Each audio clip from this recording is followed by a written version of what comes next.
Como cargar sacos repletos de heno en el infierno a la vista del mismísimo diablo. Así era trabajar en las entrañas de aquel viejo barco, bajo la mirada recelosa del jefe de máquinas, un tipo alto y robusto, siempre irritado. Noruego lo llamaban. Bajo su piel, cubierta de hollín, decían que se ocultaba la tez blanca de los que viven en el norte más allá de los alemanes. Igual que su alma, su rostro se camuflaba bajo la espesa negrura de la ceniza. Había llegado tiempo atrás después de que le rescataran a unas 20 millas de la costa. El ballenero en el que navegaba se fue a pique tan rápido que solo él había sobrevivido. Las conjeturas y los chismes en torno a su origen y a las causas del naufragio corrían de boca en boca, multiplicándose el número de versiones a medida que los sucesos se relataban. Pero lo cierto es que nadie podía asegurar nada sobre las circunstancias que lo habían obligado a vivir entre nosotros. Rácano con las palabras, aún más con cualquier gesto que denotara complicidad o afecto, el desempeño de su labor en las calderas y en el entramado de válvulas, pistones y cigüeñales que hacían mover el barco le ocupaban todo su tiempo. Como cualquier animal de madriguera, solo se le veía fuera de la sala de máquinas a la hora de las comidas. Almuerzo y cena, porque para el desayuno ni rastro de su presencia. Caminaba pesadamente, como si sus enormes pies fueran los eslabones de la cadena del ancla. De sus ojos no podías esperar una mirada compasiva, al menos comprensiva, cuando el agotador trabajo en las calderas sobrepasaba todo límite. Una noche, a la capa, la avería en una de ellas lo puso especialmente nervioso. Sus manos, diseñadas para agarrar por el cuello a sus subordinados, ejecutaron la función para las que fueron concebidas en la persona del segundo oficial, a quien el gesto de brutalidad dejó inconsciente durante algunos minutos. Aquello tensó aún más las malas relaciones que mantenía con el capitán. Finalizada la campaña, desembarcó para siempre y desapareció de nuestras vidas. Desde entonces, en fechas señaladas como las de Navidad o algún cumpleaños, dejamos de recibir las afectuosas felicitaciones que atribuíamos sin demasiada convicción a la compañía. Al noruego, tiznado el rostro por el hollín, le echaremos de menos. A Son de Mar, el podcast para marinos y amantes de la navegación.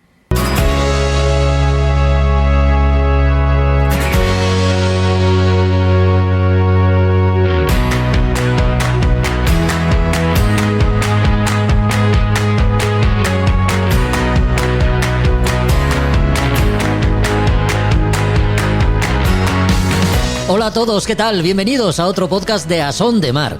En el episodio de hoy vemos la mar desde tierra, pero no desde cualquier lugar. Lo haremos desde la atalaya privilegiada que siempre representa un faro. Concretamente el de Mesa Roldán, en Almería, desde donde hace algo más de 30 años trabaja como torrero Mario Sanz Cruz. No es un farero al uso. Si bien es cierto que a todo farero le cubre cierto halo místico de soledad, que nada tiene que ver con la realidad, en el caso de Mario Sanz esa imagen tampoco se cumple. Pero sus inquietudes culturales, que le han llevado a hacer del faro de Mesa Roldán un espacio en el que lo mismo se celebran presentaciones de libros, que sirve de escenario expositivo, Mario Sanz, como autor del libro Esto no estaba en mi libro de la historia de los faros, de la editorial Almuzara, sabe mucho de faros. Con él hablaremos de su trabajo como técnico de sistemas de ayuda a la navegación y de las muchas historias que conoce de faros y fareros. Juan Melgar nos presentará el último título ganador del premio Fundación Álvar González, que también lleva el sello de Librería Robinson. 1519-1968, dos navegaciones esféricas de la humanidad, ha sido el libro escogido, escrito por el historiador Francisco Javier López Martín. El Museo Marítimo de Asturias expone una interesante colección de sirenas de señales con el que haremos repaso de los útiles sonoros que a lo largo de los siglos se han llevado a bordo de los barcos como herramientas para la señalización de una maniobra o como elemento de seguridad en caso de niebla, por ejemplo. Navegaremos por la historia, a través de las Españas de ultramar y sus exploraciones de la mano de Josu Jiménez, que en esta ocasión nos descubrirá la figura de Carlos Palanca y sus andanzas por Saigón. Por cierto, Josu ha publicado un nuevo libro, del que también hablaremos. Y para cerrar, Roberto Bucetas, como hace en cada podcast, nos expondrá algún interesante tema relacionado con la navegación y la náutica. En esta ocasión, barcos tipo sloop, goletas y ketch, diferencias y peculiaridades. Pero antes de empezar, nuestro recuerdo y reconocimiento al marinero del barco Alonso y María con base en el puerto de Mazarrón, fallecido mientras faenaba en aguas próximas a Altea. Un pie enredado en la red mientras largaban provocó que fuese arrastrado al agua con fatales consecuencias. Va por él.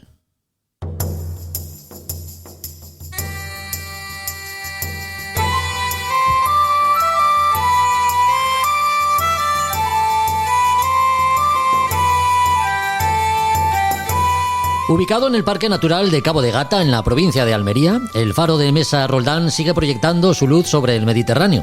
Desde que se inaugurara en el mes de diciembre de 1863, imaginaos, por él han pasado fareros que seguro han ido dejando su huella. El último de ellos, todavía en activo, es Mario Sanz Cruz, farero, escritor con numerosos libros publicados y algún guión cinematográfico, además de otras inquietudes en el ámbito de la cultura.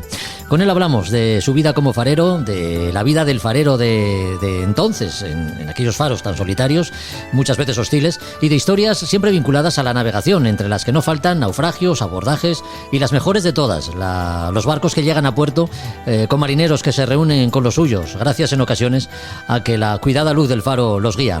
Mario Sanz Cruz, muy buenas. Hola, buenas. Eres de los pocos fareros que quedan en activo. ¿Cuántos años llevas en Mesa Roldán, Mario? Sí, llevo 30 años ya, 30 y medio. Uh-huh. Y yo soy de los últimos que entró también, claro. Ya, claro. Pues estamos declarados a extinguir. Sí. Lógico. Oye, imagino que parte de la formación práctica del farero obliga a empezar de la mano de alguien, ¿no? De otros fareros más experimentados. Habrás conocido otros faros y muchos fareros, imagino. Sí, el problema que tuvimos nosotros es que cuando entramos prácticamente no nos querían y ni siquiera hicimos las prácticas reglamentarias que eran lo que se hacía de toda la vida, ¿no? Que entonces es cuando te cogía un farero antiguo y experimentado y te metía en el oficio. Sí, y entonces nos plantaron en los faros del tirón. Uh-huh. Y, hombre, fui aprendiendo algo de los compañeros, pero no me pilló muy cerca. Ya. Oye, ¿tiene mucho de vocacional ser farero? La vocación mía es un poco sobrevenida, pero la he cogido con ganas. La figura del farero o torrero de faros, como también se os conoce, es vista por la sociedad como esa persona solitaria que habita lugares idílicos en ocasiones, no siempre mirando al mar. ¿Cómo se ve Mario Sanz, farero? Bueno, yo soy de Madrid, entonces para mí fue una impresión enorme ir a vivir a un faro, ¿no? Sí. Cambiar una ciudad como en Madrid, con las calles todo alrededor, viendo las casas del vecino. Sí. Y aquí lo que tienes enfrente son cientos de kilómetros de mar, ¿no? El faro de Mesa Roldán está a 210 metros sobre el nivel del mar y tenemos una distancia enorme de mar a la vista, y dentro del Parque Natural Cabo de Gata Níjar, o sea que todo naturaleza. Entonces el cambio fue como de la noche al día. ¿Y te atraía ese tipo de vida? ¿Te veías como farero? ¿Te viste en alguna ocasión? Sí, bueno, realmente mi tema venía de que mi pareja siempre quería ir al mar. Uh-huh. Y nosotros vivíamos en Madrid, teníamos un bar de copas, y yo un poco por hacer la gracia le dije, me voy a presentar a la oposición de farero y como tengas suerte te vas a hartar de mar. Sí. Y la verdad es que aprobé, que también era muy difícil aprobar. Y de pronto, pues yo por mi propia inconsciencia me había convertido en un farero. Uh-huh. O sea y la verdad es que ha sido lo mejor que he podido hacer. Ya, o sea que la gracia se convirtió en algo serio, ¿no? En algo muy serio. Claro, tan serio. Ya ves que después de 30 años, pues sí. Ahora soy yo el que escribe sobre faros, el que da las charlas. Sin duda. El que habla con los medios. Oye, desde luego la vida del farero nunca ha sido una vida fácil, ¿no? Los avances tecnológicos y las mejoras en la habitabilidad y la seguridad de los faros han hecho que muchas cosas hayan mejorado. Pensar cuando los fareros habitaban lugares alejados de todo núcleo, digamos, poblado, con problemas muchas veces para conseguir relevo después de meses de aislamiento, tenía que ser muy duro, Mario. Bueno, en islas sobre todo, que el problema es que, claro, el relevo te venía por mar y sobre todo la comida y el agua y todo te venía por mar. Ya. Entonces el aislamiento ha sido horroroso. Aquí tenemos un ejemplo en la provincia de Almería, que es la isla de Alborán, sí, que han pasado los fareros muchísima hambre, muchísimas veces, ¿no? Porque, claro, el barco que venía de Almería hacia Melilla era el que les traía la comida. Uh-huh. Y el agua también, porque no había ningún tipo de forma de conseguir agua. Si había un temporal, no paraba y volvía a la semana siguiente o 15 días después. Si te cogía el temporal repetido, allí había que pasar hambre o hacer una comida común, un pan para todos, o pescar cuando pudieras si el temporal te dejaba. Ya. Y la verdad es que ha sido bastante duro. Ya. Oye, ¿en qué aspectos ha mejorado la vida en los faros? Bueno, sobre todo porque en las islas ya no se habita en ninguna. Los faros son automáticos todos. El mismo de Mesa Roldán, yo estoy encantado de estar en el faro, porque claro, con el coche te vas y te vienes sin ningún problema. Sí. Pero antiguamente el mismo faro de Mesa Roldán era un faro considerado aislado. Tiene está en lo alto de una meseta a 210 metros sobre el nivel del mar. Y claro, Sí. te imagínate subir y bajar al pueblo, que el pueblo era pequeñísimo, a comprar harina o aceite o cualquier cosa sin tener ni siquiera como mucho un burro o un caballo. Ya. O andando, subirte los hombros, ¿no? Sí, sí. Que eran 8 o 9 kilómetros hasta el pueblo.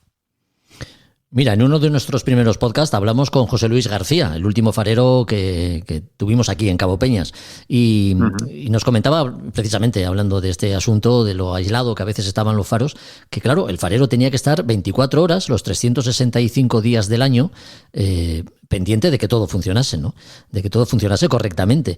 Y cada vez que tenía que salir del faro, pues para conseguir suministros era un problema. Y no digamos cuando tenía que cumplir con los oficios religiosos, porque el cura también, en fin, decía que había que estar en misa los domingos. Era un auténtico problema y eso hubo que regularlo con las autoridades de alguna forma.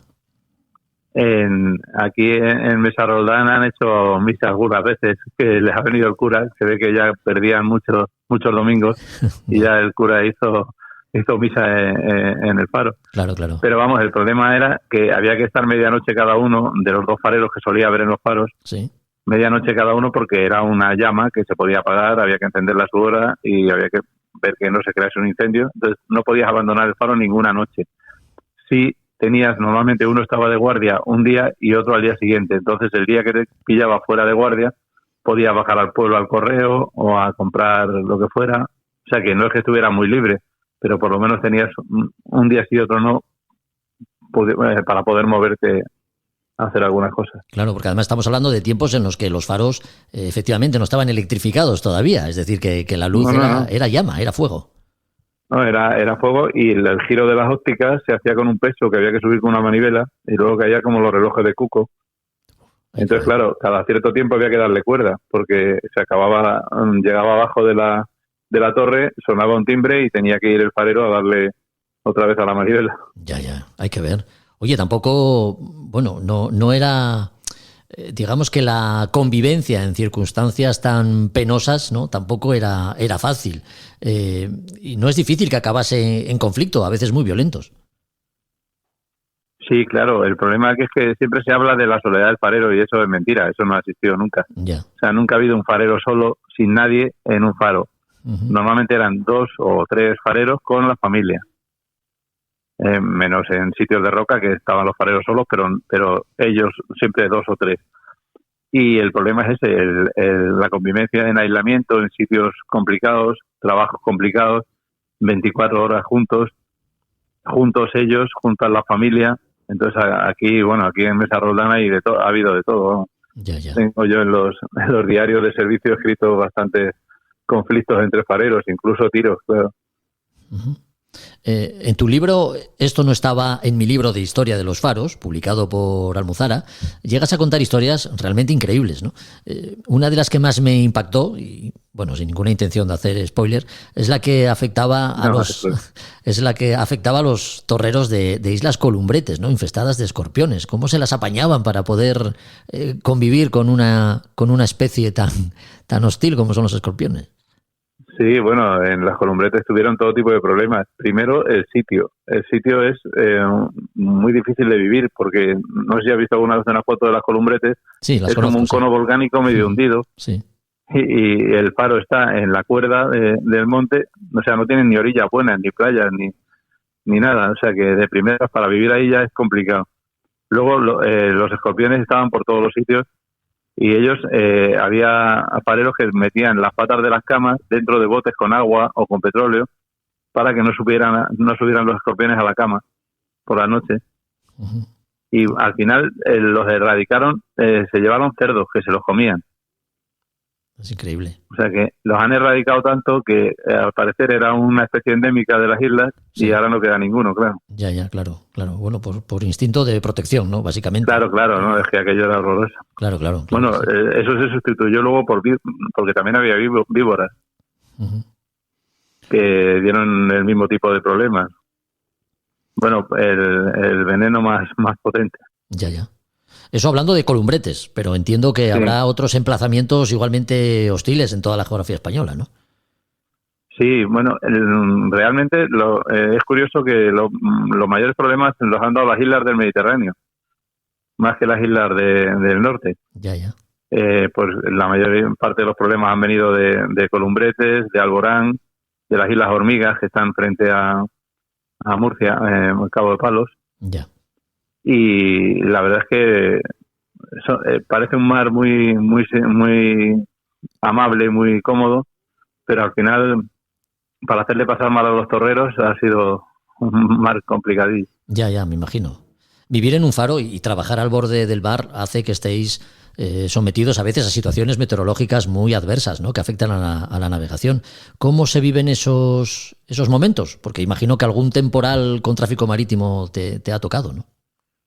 Sí, bueno, aquí tenemos más problemas con los rayos y con las tormentas que con el agua que te pueda venir del mar, ¿no? Porque ahí en el norte hay faros que tienen goteras de las olas. Sí. Pero aquí estamos muy altos y el mar normalmente no se eleva tanto, pero sí nos viene del cielo, ¿no? Aquí hemos tenido todo tipo de problemas con los rayos.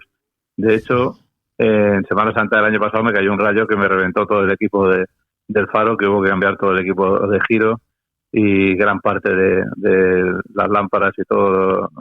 La torre entera que se quemó, todos los cables, me lo dejó todo hecho un desastre. Menos mal que tenía la baliza auxiliar y salí del paso. Ya, porque una avería de esas características, cuando estamos hablando de un instrumento, como es en este caso un faro, que tiene que dar servicio todos los días, entiendo que la situación de estrés creada es grande, ¿no? ¿Cómo se soluciona ese tipo de problemas?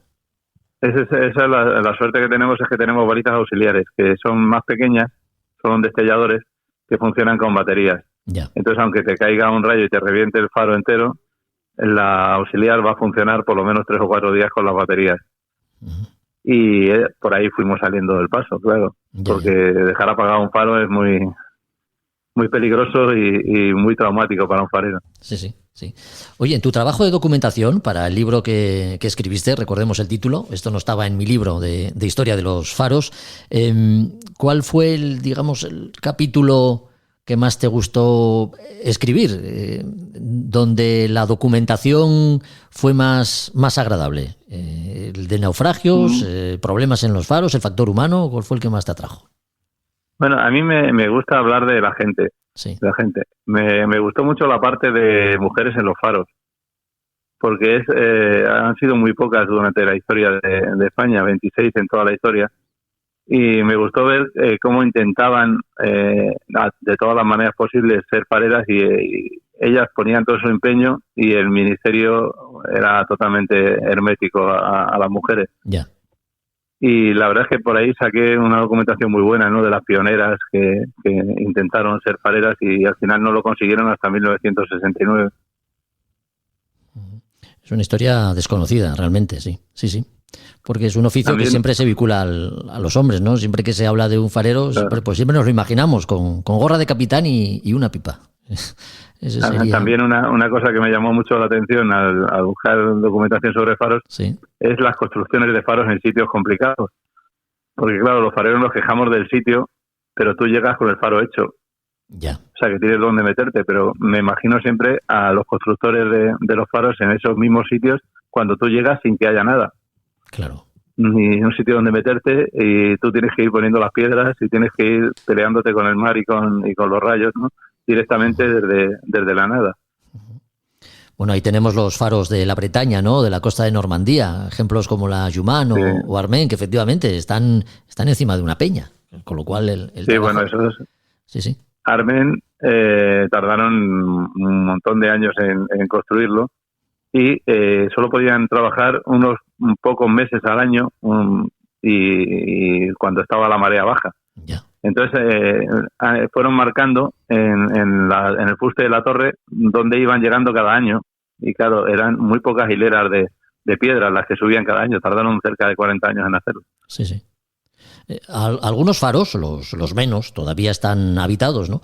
Cuando dejen de estarlo, se habrá puesto punto y final, Mario, a una profesión que hunde sus raíces paralelamente a los orígenes de la navegación, podríamos decir, ¿no? ¿Qué te sugiere este hecho? ¿Cómo ves desde tu perspectiva este proceso? Hombre, yo sé que estamos perdidos ya, que ya no va a haber más fareros dentro hasta cuando nos jubilemos los que estamos, pero por lo menos a mí me gustaría ver que los faros, como hay que mantener la luz, que eso tiene que funcionar por narices, que se mantengan como son, como lo que son edificios históricos, singulares, y que se trate de hacer cuestiones pues tipo museo, tipo algo cultural, ¿no? Centros culturales, centros de interpretación del mar, de lo que sea, que se utilicen y que se conozcan y se aprecien, ¿no? Uh-huh. Por lo menos, ya que no estamos los fareros, por lo menos que el público pueda saber cómo ha sido la vida de los fareros, cómo es un faro por dentro, y lo pueda disfrutar. Uh-huh. Cuando hablamos de faros y fareros, pues siempre nos recreamos, digamos, en las historias más lúgubres, ¿no? En días de mal tiempo, barcos que se pierden, naufragios, etcétera, ¿no? Pero lo cierto es que la vocación del farero está en hacer llegar a casa a los marineros sanos y salvos, ¿no? Sois la luz que de alguna forma que guía a los barcos cuando entran en el puerto. Y realmente esa es la imagen con la que deberíamos quedarnos, ¿no? Claro, nosotros tenemos que mantener la luz y ser muy, muy constantes, porque claro, si falla, estás perdiendo la referencia.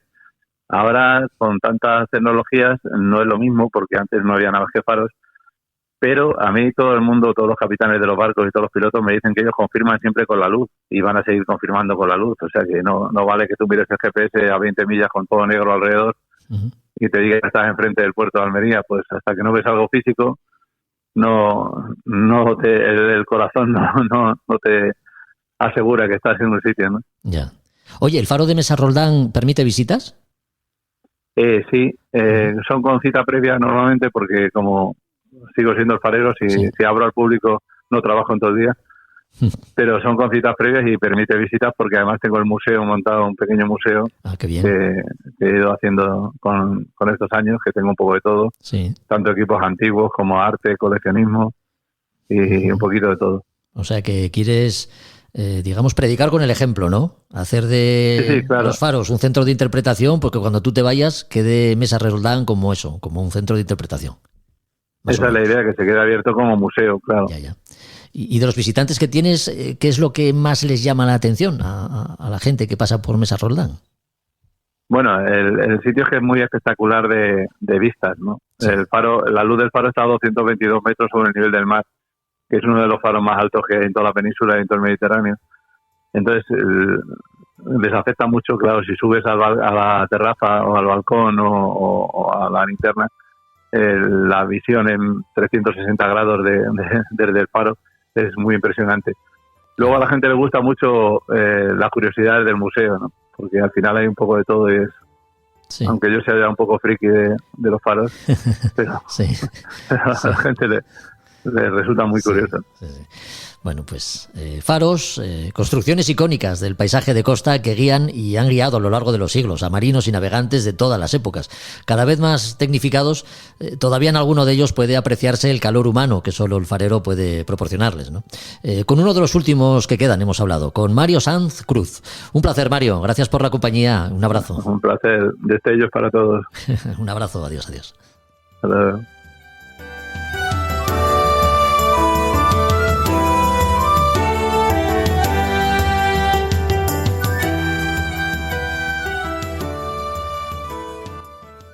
A Son de Mar, el podcast de Jorge Uría.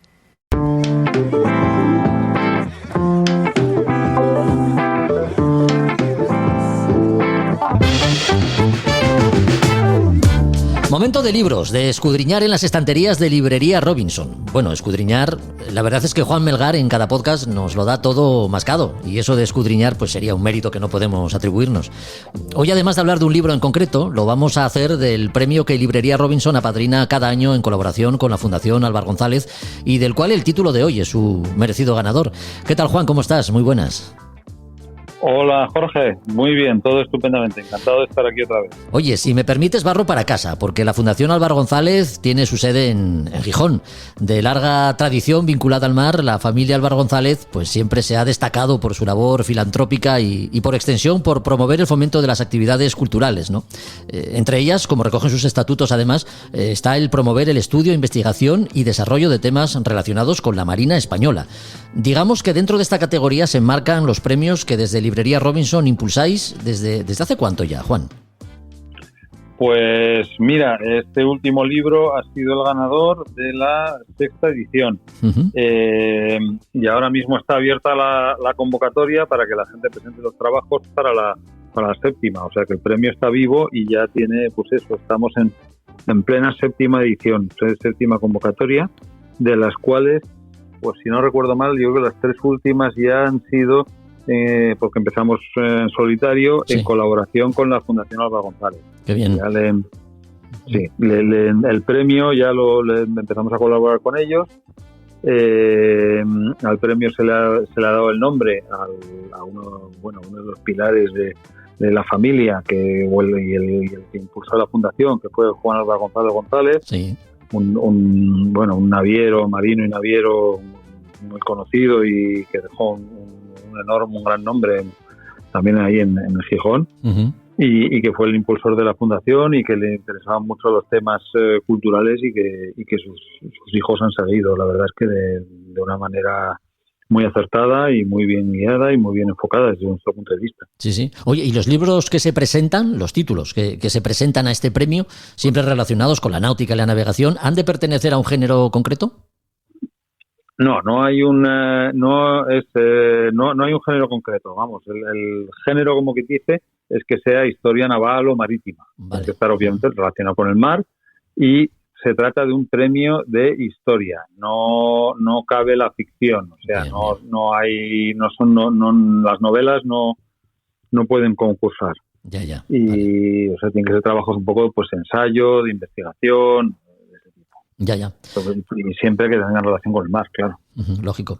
El libro de reciente publicación y que tengo en mis manos, ganador del último premio Álvaro González, es 1519-1968, 2 navegaciones esféricas de la humanidad, escrito por Francisco Javier López Martín, que es un autor que además ha publicado con la Fundación, creo recordar, otros títulos como el que cuenta el viaje de Carlos I a España, ¿no? ¿Puede ser? Sí, el hundimiento del Engelen, el viaje del primer viaje de Francisco, de Carlos I a España, sí, que es una obra, la verdad es que fantástica, soberbia. Yo no recuerdo si hemos podido llegar a comentarla, yo creo que puede ser aquí también. Sí. Y es un libro francamente bueno. Uh-huh. Este otro con el que se presentó al premio es un poco otro tipo de libro, es un libro más corto, mucho más corto. No por ello aligera o afloja en el rigor de su contenido, porque Francisco Javier es historiador, así cuando muchas veces nos presentan al premio, pues suelen ser gente pues relacionada con la mar, marinos, pero no a lo mejor netamente historiadores y profesores de historia como lo es Javier López. Y aquí se presentó con este ensayo haciendo una comparación un poco sobre 2 navegaciones pues muy trascendentales para la humanidad, una de ellas náutica, pero la otra pues con sus ciertas reminiscencias también de navegación, aunque no sea en un barco, porque es una navegación por el espacio. De ahí también un poco la portada del libro, ¿no? Que no indica, no lleva a pensar que vaya a ser un libro relacionado con la náutica, porque la portada es una de esas famosas fotos, sí, que se tomaron desde orbitando la Luna ya de la Tierra. Uh-huh. Y es un poco el eje sobre el que pivota el libro y sobre el que hace un poco la comparación entre los 2 viajes, entre el viaje me parece que no he explicado cuáles son los viajes. Uno de ellos es la primera circunnavegación de Juan Sebastián Elcano, sí, y Magallanes, y el segundo viaje es el del Apolo VIII, el cohete espacial, que fue a la Luna. Fue a la Luna, pero no alunizó. Pero sí es la primera nave o la primera nave espacial que abandona la órbita terrestre, con lo cual tienen un poco en común, o ese es un poco el hilo que subyace en el libro, como ambas navegaciones, ¿no?, se están entrando en un terreno desconocido.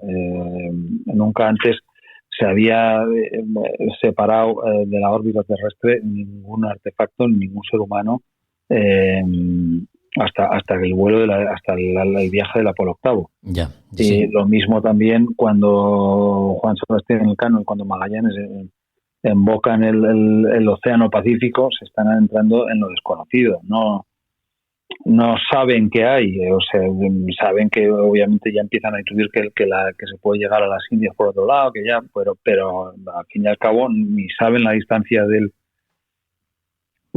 Océano Pacífico, ni lo que van a tardar, ni cómo va a ser su viaje, ni qué se van a encontrar. O sea, que son esos dos paralelismos en su época, cada uno en su época, y cómo son tan trascendentes para la humanidad, ¿no? Cómo son viajes realmente rompedores. Sí, el paralelismo que hace el autor en este libro es además es muy minucioso, ¿no? Porque más allá de los aspectos generales en la mente de todos, pues en el libro se llega a comparar la casa de contratación y todo el entramado administrativo y logístico, ¿no?, que se genera tras el descubrimiento de América y las primeras navegaciones oceánicas que desembocarían en la primera circunnavegación. Pues todo esto se compara con la NASA, con la Agencia Espacial. Es curioso. Con la NASA, efectivamente, sí, se hace esa comparación a lo largo de los siglos, y se ve también, pues eso, porque habla de todos los prolegómenos, de todo todos los antecedentes que llevan, por ejemplo, hacia el viaje de Magallanes, y también todo lo que lleva a la navegación, por llamarlo algo, al viaje del Apolo octavo, o el programa Apolo. Entonces, todo ello, como eso se va construyendo, se va poco a poco gestando, cada viaje en su época se va narrando. La verdad es que se narra Javier tiene un estilo muy ameno y el libro se lee francamente bien y fácil, la verdad. Sí. Sí, no por ello estar bien documentado y bien investigado el tema. Sí. Desde luego ambos proyectos, tanto la Vuelta al Mundo de Magallanes y Elcano como el proyecto Apolo, con la distancia en el tiempo que los separa, comparten los mismos valores y la misma inquietud humana, ¿no?, de separar los límites. Eso es un poco lo que comentabas, la idea de fondo de todo el libro. Sí, es adentrarse en lo desconocido. El viaje a la Luna no es tan desconocido en cuanto que ya saben dónde van. Eso sí, el resultado puede ir mal por un montón de motivos. Entonces no deja de tener ahí, claro, tú has hecho en la Tierra, hacen sus cálculos con los ordenadores de la época y con los medios de la época, que no es lo mismo que tenemos ahora, aunque fueran ya ordenadores y ya tuvieran máquinas para hacer cálculos, pero no dejaba de tener un punto de, bueno, a ver qué pasa, que siempre podía haber ahí imprevistos, desde luego, como los hubo, desde luego hubo fracasos en el programa Apolo con sonoros fracasos. Desde luego. Bueno, fue Neil Armstrong, ¿no?, el que dijo: un pequeño paso para el hombre, un gran salto para la humanidad. Si Elcano, Magallanes y Neil Armstrong se hubiesen conocido, seguro que el afamado astronauta hubiese compartido esta célebre frase con sus predecesores, aunque lo de pequeño paso hubiese quedado muy corto, desde luego, porque lo que hicieron Magallanes y Elcano fue muy fuerte. Eso sí que fue adentrarse en lo desconocido, de verdad, y además con unos medios muy limitados. Yo creo que el viaje de Magallanes y Elcano, además que son años, es mucho más, yo lo encuentro incluso más trascendente y más y luego para embarcarse en él mucho más más lleno de peligros y de todo tipo de más aventura. Lo otro es más corto porque dura menos, aunque también tiene desde luego es un pedazo de aventura, subirse a un cohete de esos y a ver cómo acaba la cosa. Pero vamos, sí, no, yo creo que me quedo casi con el viaje de Magallanes en cuanto a más, incluso a más trascendente, ¿no? Porque el viaje de Magallanes, como ya hemos comentado más veces, es el que abre, ¿no?, todo el mundo al comercio, y es esa primera globalización, ¿no?, como hemos dicho muchas veces. Sí, así es.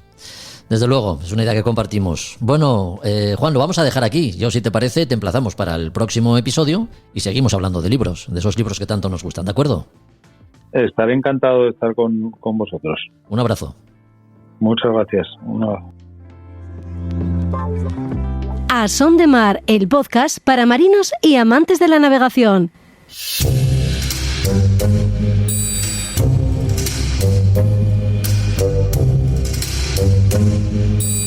En A Son de Mar, historias del museo. A bordo de un barco, además de las señales luminosas, que por sí solas representan todo un sistema de códigos, también las acústicas son imprescindibles cuando, por ejemplo, la niebla hace acto de presencia, convirtiéndose en uno de los fenómenos atmosféricos más temido por cualquier marino. Ya sabemos que el Museo Marítimo de Asturias es un equipamiento sensible a la tradición y el paso del tiempo en todo aquello que tiene que ver con la navegación. Por eso mismo no podía faltar una vitrina dedicada a las sirenas de señales.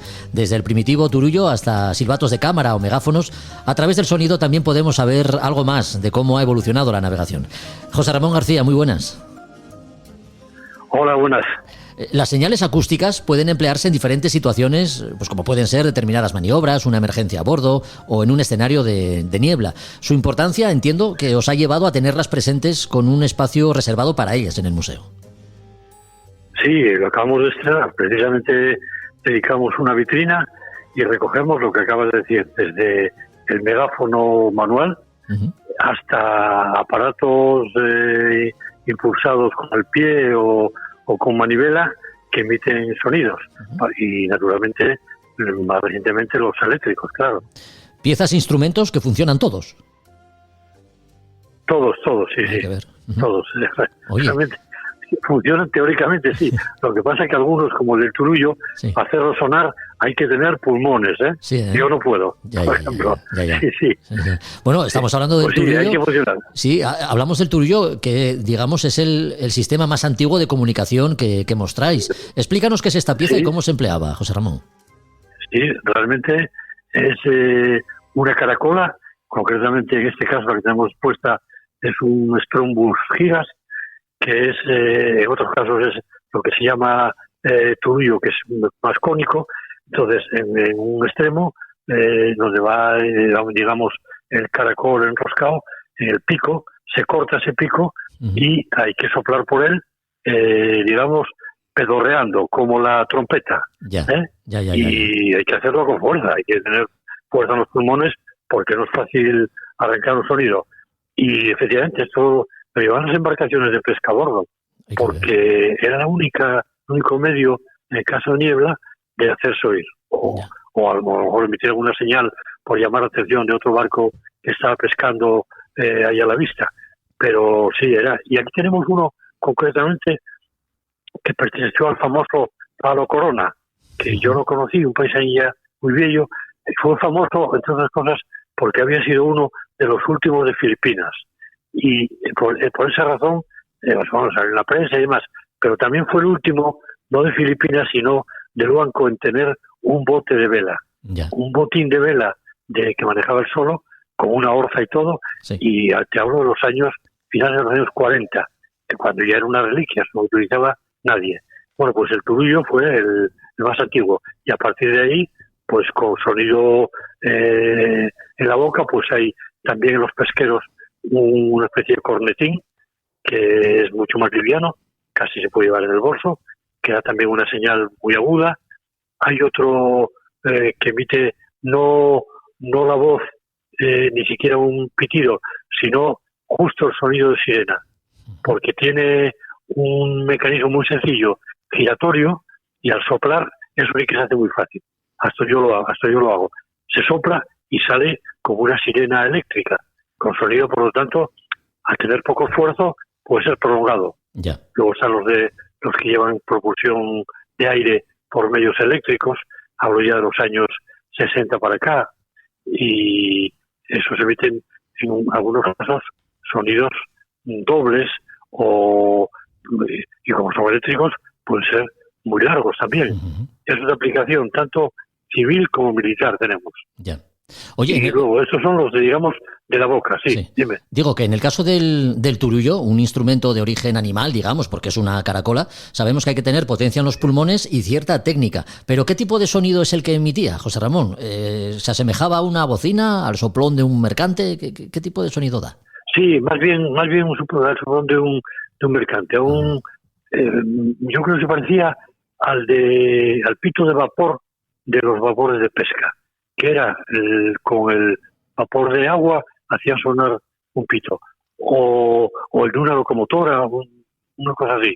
Ya. Y es continuo, hombre, lo que no puede pedir a un marinero, a un pescador de una embarcación pequeña, que sepa el código Morse, ¿no? Pero si lo supiera, no sé si podría sacar ese instrumento. Bueno, es como los instrumentos musicales. Ya. Habría que dar como un virtuoso que pudiera sacar sonidos diferentes. Pero bueno, bastante hacían porque retumba, se nota. Sí, no hacía falta ser Louis Armstrong tampoco para tocarlo, desde luego. No. Pero cierta técnica sí que había que tener. Había que inflar los papos como él. Sí. Nos has hablado de las herramientas, digamos, ¿no? De los instrumentos que se accionaban por la boca, pero ¿tenéis alguno más? Sí, los sustitutivos, que son hechos con una especie de émbolo que se mueve con la mano, o imagínate un cilindro que lleva un émbolo. Bueno, pues impulsando ese émbolo, el aire pasaba a una bocina como el megáfono, vamos a decir, y se emitía un sonido. Ese ya podía ser continuo o podían ser señales pequeñas, ya los códigos de los avisos. Y lo mismo que se hace con la mano en un émbolo vertical, lo sabía también de pie con un fuelle, y de modo que el pie impulsaba el fuelle que abría y cerraba como un fuelle, como el de un acordeón, y eso salía por un altavoz tipo de los antiguos gramófonos, muy guapo, muy espectacular, sí. Y emitía sonidos. Y luego de ese tipo de propulsados a mano o a pie, había lo que se llama el tifón para niebla, que ese emitía un sonido continuo, digamos como el del turullo, pero sin embargo en el propio caparazón de madera que reviste el mecanismo venía indicado el código Morse, es decir, que se podían con él, supongo, en este caso con virtuosismo, sacar señales de Morse, larga, corta, dos largas, una corta, en fin, para el SOS. Ya. Esos eran tifones de origen noruego que se popularizaron porque era lo que había. No había todavía electricidad y por lo tanto era la única defensa. Ya. Nos has dicho que el turullo perteneció a una persona. ¿El resto de piezas que tenéis también son originales? Es decir, ¿han estado todas en algún barco y han sido empleadas por todas, oficiales y marineros? Todas. Ya. Sí, todas son originales. No hay ninguna reproducción, entre otras cosas, porque sería muy difícil y muy costoso hacerlas. Ya, desde luego. Y tenemos también, para terminar, un transmisor telegráfico, una chicharra, que en realidad también emite señales del código Morse, y la que no puede faltar a bordo, la campana. La campana era también una señal que suele ser utilizada, como tú dijiste antes, bien para alarma, bien para señales a otros barcos, bien para indicación de reunión en un punto de encuentro ante una emergencia o un abandono o lo que fuese, ¿no? Uh-huh. Y una curiosidad, decir, en este sentido de los sonidos, es que como se sabe, en el Cabo Peñas, a un lado del faro, hay una torre con unas potentes sirenas que están apuntando a la mar, hoy en desuso y, bueno, con ferruño, y que habría que restaurar, la verdad, porque es algo espectacular. Y si ya es espectacular el Cabo Peñas, aquello de idea de que es, no sé, una emisión de sonido de ultratumba, porque no se ve a nadie, para mí sería, bueno, pues esas sirenas que yo de crío oía por la noche en caso de niebla, en el banco se oían los sonidos perfectamente, cuando traía el viento, claro, pues avisaban también del cabo y de los peligros que podía a la navegación. Sin embargo, cuando yo creí, y supongo que todo el mundo creía, que era una ayuda a la navegación, un capitán de la marina mercante, experto, de tu conocimiento, Luis Armando Peláez, haciendo comentarios sobre esto, me dijo que había sido, primero, quedó obsoleto, pero en segundo lugar que no estaba funcionando y ya desde hace tiempo porque podía causar el efecto contrario. Es decir, un barco que navegase próximo a Peñas, el sonido lo podía despistar porque no tenía certeza de dónde venía. Ajá. Claro, el viento mueve el sonido. Claro, efectivamente. Entonces podía ser de efecto pernicioso. Sí. En vez de ayudar, podía engañar. Ya. Y dice que por eso fue una razón de que una vez que quedó averiado no se recompuso porque no tiene sentido práctico.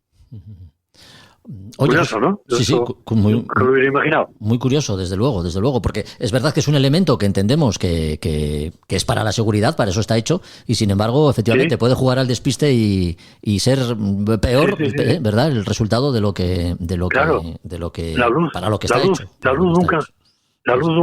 luz nunca engaña. Claro. Pero el sonido sí. Sin duda. Oye, antes de despedirte, me gustaría saber, porque del Turillo ya nos has dicho algo, pero de alguna otra pieza que tengas en esta vitrina de señales acústicas, ¿hay alguna que guarde una historia, digamos, especial, José Ramón?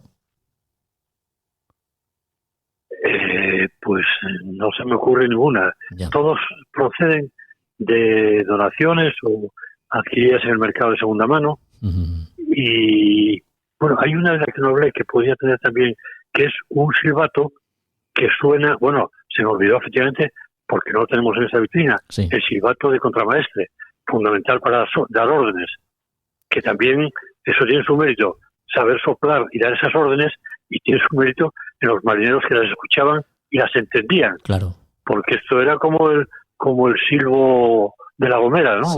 Sí. Unos pitidos rarísimos que significaban que si coger rizos y arriar velas y mover al aparejo, era curiosísimo. Ese está en otra vitrina, pero también ese es propio de los sonidos. Y lo que tenía este silbato, hay un silbato aquí que sonaba en la cámara del capitán o del patrón y provenía de la máquina.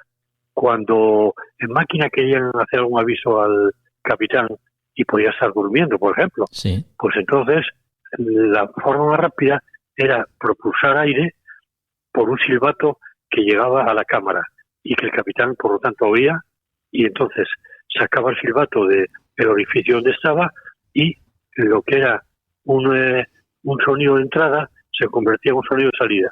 Es decir, el capitán oía el silbato, lo sacaba, aplicaba la boca a ese orificio donde estaba empotrado y podía hablar con la máquina dando la orden correspondiente. Pues listo, voy, para o lo que fuera.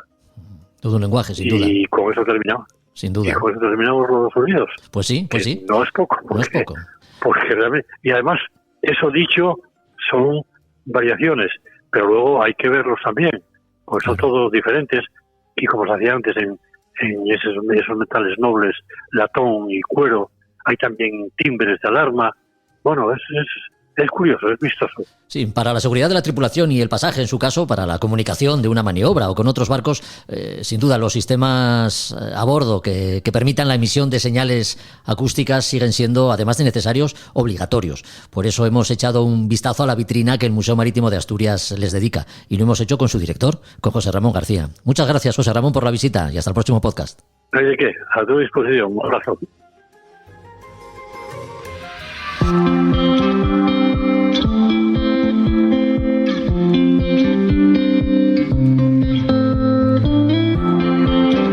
Somos los responsables de que la señal funcione siempre. Entonces, en su día, la única forma de ser responsable de eso era estar a pie de obra siempre. De hecho, ahí en la historia de los faros, pues bueno, quedaron los diarios de servicio. Había grandes problemas porque era problemático incluso el conseguir suministros. José Luis García, último farero en el Cabo de Peñas, en Asturias.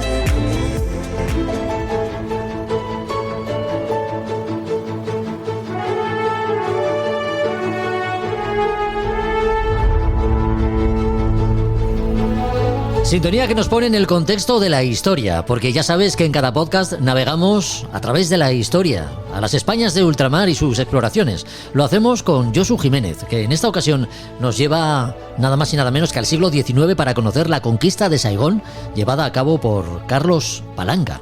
Josu, ¿quién era este personaje? ¿De qué estamos hablando cuando hablamos de la conquista de Saigón? Muy buenas. Hola, muy bien, sí, muy buenas tardes. Sí, estamos aquí bien y deseando contaros otra epopeya. Una epopeya que no es del siglo XVI ni del siglo XVII, sino que es del siglo XIX. Es de mitad del siglo XIX, en el que, bueno, pues todo el mundo se sabe la película de Good Morning Vietnam, pero podía ser Buenos Días Saigón. Y esto es, bueno, pues a mitad del siglo XIX, pues los españoles tenían el comercio con Filipinas, los británicos estaban en Hong Kong, pero los franceses no tenían nada. La zona del Vietnam actual pues era una zona donde había un reino que durante muchos años estuvieron los monjes y todas las misiones españolas, incluso francesas, que iban haciendo su proselitismo y haciendo cada vez más católicos, y hubo un rey allí que era el rey Tuk Tuk o algo así, Tuduk, que decidió que iba a prohibir todo el tema de la religión y empezó pues a masacrarlos y lo prohibió y los apresó y llegó a matar más de 10.000 cristianos católicos, hasta que mató al obispo, que no me acuerdo el nombre ahora, pero lo encontraré. Mató al obispo y espera si lo encuentro, bueno, es igual, mató al obispo. Y entonces eso ya supuso pues una especie de indignación en las potencias, en este caso Francia. Francia realmente su indignación era un poco, estaba por detrás la intentona y el conseguir algún espacio allí comercial. Y habló y presionó a las autoridades españolas y aceptaron el establecer allí pues el hacer una especie de pequeña presión militar, teóricamente, para dar el castigo, ¿no? Y cuando España entonces tenía la base logística, tenía lo que eran las Filipinas, y en 1800, el 20 de agosto de 1858, partieron de lo que es de las Filipinas la flota española, en este caso con la corbeta Narváez, la goleta Constancia, el vapor de guerra Jorge Juan y 1.500 hombres que se unieron a la flota francesa en la isla norte, que ahora es China, en la isla norte, que es la isla de Hainan. Allí quedaron para hacer la presión correspondiente. Las autoridades españolas, como siempre, estaban al socaire y debajo de las autoridades francesas. El que mandaba era el comandante francés, y en vez de atacar a la zona de Tonkin, que es el actual Hanoi, pues decidieron que iban más al sur. Atacaron los que realmente las tropas francesas quedaron muy diezmadas por su poca no estaban habituados a esos climas, cuando los españoles llevábamos 300 años en Filipinas con tropas tagalas, con tropas españolas perfectamente adecuadas a lo que es al clima, y fueron los que realmente iban por delante tomando los puertos. Cuando los españoles se tomó un puerto central de lo que es Vietnam, los españoles querían subir hacia el norte porque era donde había incluso los misioneros decían que era donde tenía que ir, pero los franceses tenían la intención de buscar la zona sur, que era donde estaba la riqueza, con lo que entonces se bajó a Saigón, y ahí es donde pues se hizo la gran incursión por el río Saigón. Se tomó Saigón, prácticamente fueron los españoles los que lo tomaron y quedaron allí durante más de un año, aguantando sitio, aguantando todo lo que podían, porque los franceses decidieron marchar al norte y los dejaron allí prácticamente con lo opuesto. Y aquí es donde aparece Carlos Palanca, que era el comandante. Era el que estuvo aguantando allí. Por ejemplo, pues está los combates de la pagoda de Cosetón, donde aguantaron allí 200 españoles. Es un acto de combate casi equiparable al sitio de Valer, en el que resistieron y echaron y consiguieron mantenerse durante un año más en lo que es en Saigón. El comandante vio que los franceses lo que pretendían era otra cosa, incluso comunicó con el gobierno de Madrid, porque bueno, lo que estaba ocurriendo era simplemente que los franceses se quedaban con todo. El gobierno de Madrid no hizo nada, ellos siguieron. Luego el comandante francés se comunicó con el gobernador de Filipinas diciéndole que devolvía todas las tropas, pero que se quedaban los españoles de Saigón. Y allí quedaron 200 españoles aguantando hasta 1863, en el que ya casi sin alpargatas en los barcos que vinieron a buscarles, volvieron a Filipinas siendo recibidos como héroes, habiendo aguantado los 200 de Saigón. Y sin embargo en España, pues nada, esto se mantuvo como una especie de secreto, que no se dijo nunca nada. Los franceses se quedaron con la Indochina y el comandante Carlos Palanca escribió su libro sobre eso. Nadie tampoco salió, nadie quiso hablar de las conversaciones de paz en las que España se fue y los franceses se quedaron con todo. Y bueno, lo único que igual como justicia poética pues nos queda la derrota de Dien Bien Phu de los franceses antes de que vinieran los americanos, ¿no? Es decir, bueno, los franceses lo hicieron muy desastradamente y los que le dieron la Conchinchina a Francia pues fueron los españoles, entre ellos este hombre, Carlos Palanca Gutiérrez. Hay un libro que es La Guerra de la Conchinchina, cuando los españoles conquistaron Vietnam, de Luis Alejandre Sintes, de editorial Edasa, de 2006, y por si a alguien le interesa, es una historia muy interesante de cómo podíamos saber, pues igual hubiera sido otra provincia española, ¿no? Entonces, bueno, pues nada, esta vez no descubrió nada, pero sí que dejó el pabellón español en muy alta estima, a pesar de que los propios no lo sepamos. Hay que ver cuántos episodios desconocidos de nuestra historia, Josu. Es increíble. Bueno, sí. Oye, antes de despedirte, nuestros oyentes tienen que saber que tienes nuevo libro.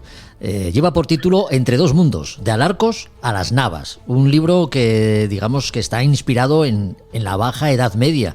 ¿Qué nos puedes decir de este último libro? ¿Quién es su personaje? ¿Cuál es el contexto? Cuéntanos.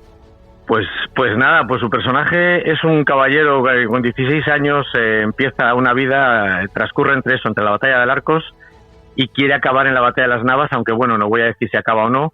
Y entonces, bueno, pues en ese momento había todavía dos mundos en esa especie de esa geopolítica cristiana y musulmana, ¿no? Entonces, bueno, pues estaban las monarquías cristianas y el imperio almohade, ¿no? En que se miraban de igual a igual. Y entonces son las peripecias de un hombre educado en el orden, en la obediencia ciega a unos preceptos como Dios, el rey y una verdad, ¿no? Una verdad sola. Y entonces es un hombre que ahí en la vida personal y en la geopolítica le juntan una serie de condiciones y le llega a descubrir otro mundo donde de repente descubre que todo se puede poner en duda, donde hay más destellos que la rigidez que conocía, ¿no?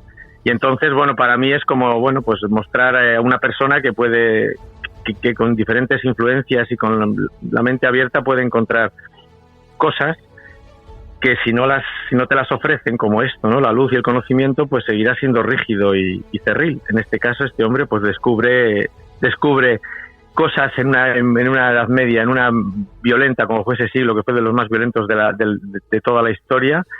Y además, bueno, pues también tengo que decir que hay episodio naval también, esta vez en el mar de Alborán, que quede claro. Así que no solamente es, bueno, en la montaña y en el desierto. Ya. Episodio naval que no puede faltar en una novela histórica. Porque, Josu, si ya es difícil escribir narrativa, escribir una novela, el carácter de los personajes, todo el entramado de la historia, digamos, pues cuando uno se acerca a la historia y quiere escribir una novela histórica, el trabajo de documentación imagino que será también muy importante y muy intenso, ¿no? Sí, lo es. Y además hay que coger, vamos, sobre todo además esa época fue muy costoso porque hay tantos reyes, tantas reinas, tantos líos en cambios y demás. Es una cosa apasionante. Y luego lo único que tienes que hacer es aplicarla cualquier historia humana en cualquier parte de la época, en cualquier momento temporal, y la metes dentro de ese escenario. Lo difícil es conseguir el escenario y hacerte con él, documentarte. Ya. ¿De cuántas páginas estamos hablando?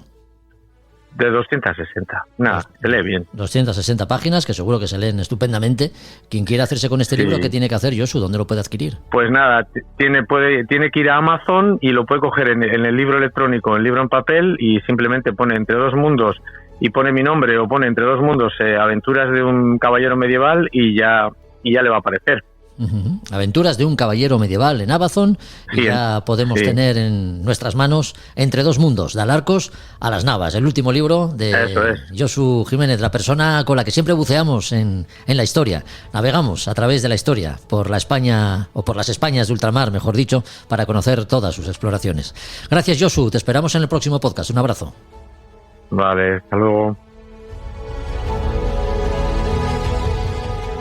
A Son de Mar, el podcast para marinos y amantes de la navegación.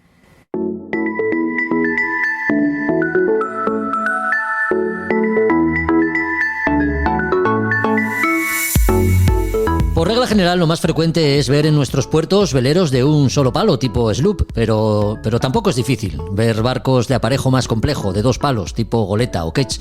De cuáles son sus características principales, sus diferencias y el comportamiento que tienen navegando, hablamos los próximos minutos con Roberto Bucetas. ¿Qué tal, Roberto? Muy buenas. Hola, Jorge, ¿qué tal? Buenos días. Tipo sloop es el velero convencional, hoy en día sin importar, digamos, su eslora, ¿no? En general su aparejo pues es sencillo, lo más básico, Mayor y Génova. Un barco que se comporta bien en rumbos de ceñida y vientos portantes, por regla general. ¿Podemos decir que es el más versátil? Sí, es el barco que está por excelencia actualmente, barco de crucero. Son barcos con velas Marconi, que son velas ya triangulares, que se envergan sobre el propio mástil y con la botavara en la parte inferior, en el pujamen, que surgieron en el empezaron a navegar por las islas, por las Bermudas a principios del siglo XIX, ¿no? Es lo que vamos a encontrarnos en la actualidad, pero no son los únicos barcos. De estos sloop podemos encontrarnos, si queremos hacer una clasificación de ellos, que no son todos iguales. De estos barcos va un paseo por el puerto deportivo, barcos de tránsito que están empezando a llegar aquí a Gijón, poniendo como ejemplo. Sí. No son todos iguales. Podemos encontrar barcos que tengan jarcia paralela, es decir, las crucetas son paralelas o perpendiculares a la línea de crujía. Jarcia retrasada, las crucetas ya van hacia popa, el trimado quizás es más fácil.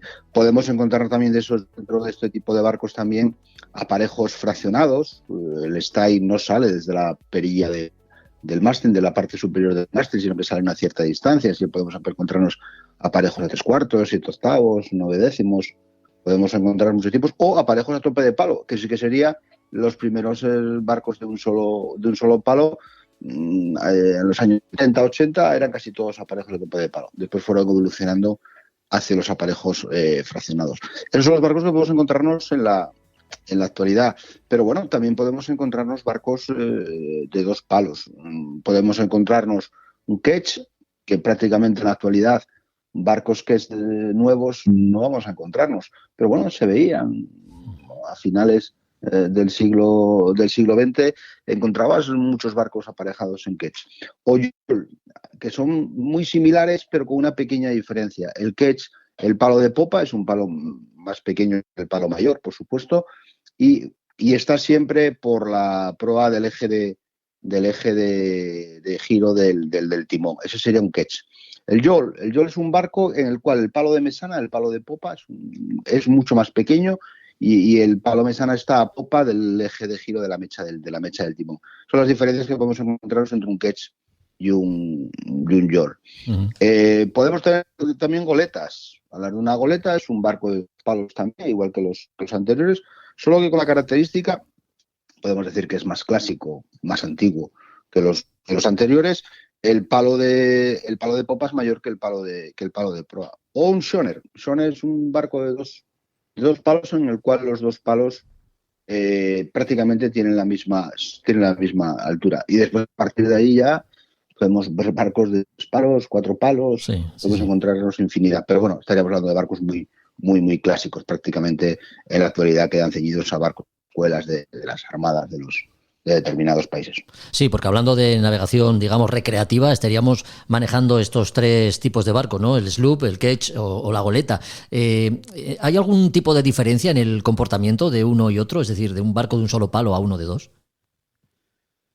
Bueno, los barcos de 2 palos tienes la posibilidad de, cuando hay mucho viento, pues puedas arriar el palo de mesana y te quedas con mucha menos superficie bélica. Pero bueno, sigues teniendo ahí todo ese mástil en lo que sería la arboladura y bueno, en cierto modo tampoco es que sea muy conveniente. No son barcos que fueran a tener buen rendimiento. Se hablaba siempre que un barco, un ketch o un yawl, podemos encontrar esos barcos que el propio palo de popa, el palo de mesana, puede hacer de timón, es decir, son fáciles de gobernar, podemos decir, jugando un poco con la vela de popa a modo de timón. Pero bueno, en la actualidad nos quedamos siempre con barcos de un solo palo en cuanto a lo que sería rendimiento, efectividad, comodidad y seguridad, ¿no? Lógico. Oye, ¿cuáles son los rumbos en los que mejor se defiende tanto el ketch como la goleta? Porque, bueno, igual me equivoco, ¿no? Pero de primeras no parece que den tanto margen como el sloop, según naveguemos con vientos de proa portantes. No, a la hora de ser un barco ceñidor siempre va a ser mucho mejor un barco de un solo palo que un barco de dos palos.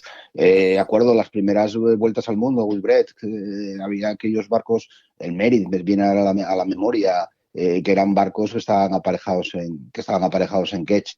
Ya. Y poco a poco fueron desapareciendo y se quedó en la actualidad como barcos solo de un solo palo.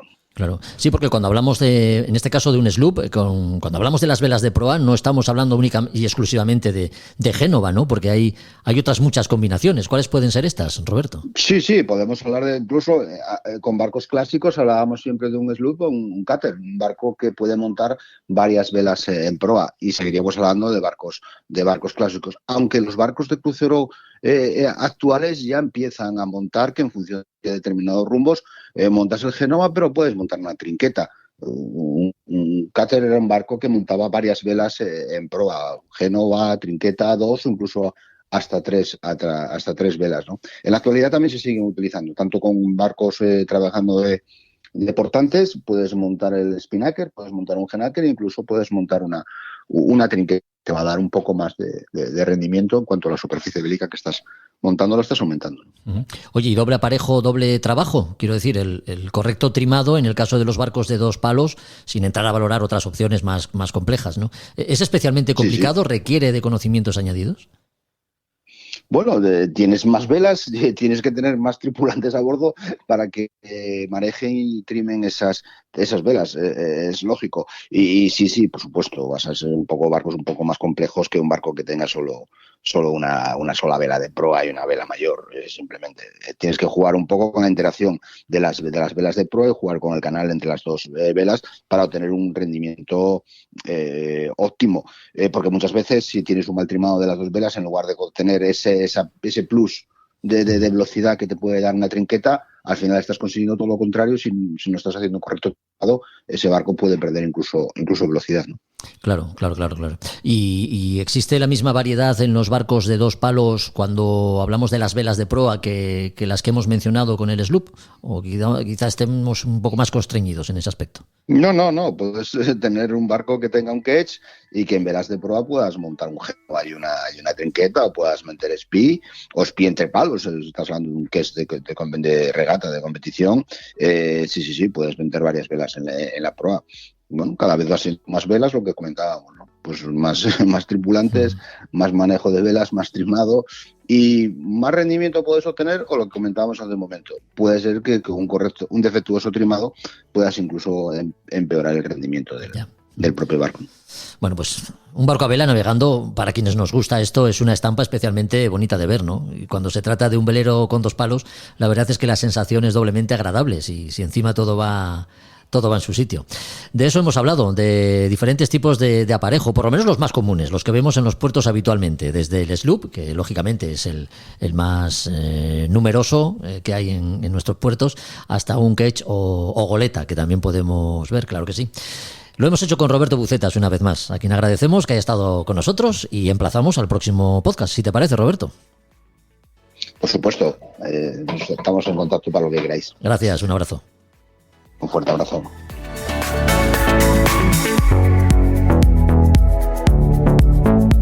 Hasta aquí otro capítulo de A Son de Mar, el podcast que dedicamos en exclusiva a la náutica y la navegación. Ya sabes que puedes seguirnos en cualquier plataforma de audio y compartir los contenidos para darlos a conocer si te parecen interesantes, haciendo así crecer la comunidad de oyentes.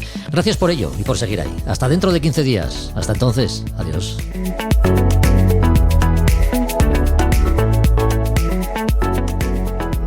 A Son de Mar, la náutica en un podcast.